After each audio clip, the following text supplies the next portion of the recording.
Hello mga ka-reels. Magluluto tayo ng sinabawang manok ngayon.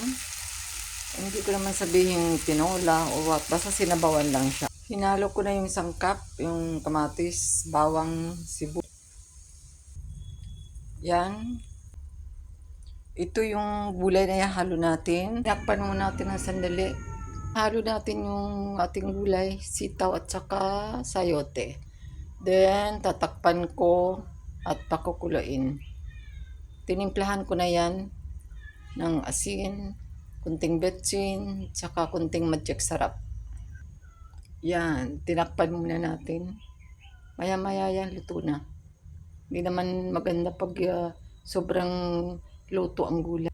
Luto na ang ating sinabawang manok na may gulay na sayuti at saka sitaw. Dahil mag-isa lang akong kakain, kaya ganyan lang kakunti ang aking.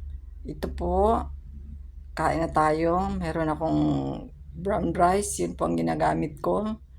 Meron pang natira kang isang isda, piniritong isda. Yung niluto kong chicken ngayon, may sausawan at may sabaw. Kain na po tayo. Thank you for watching. Like, share, and subscribe.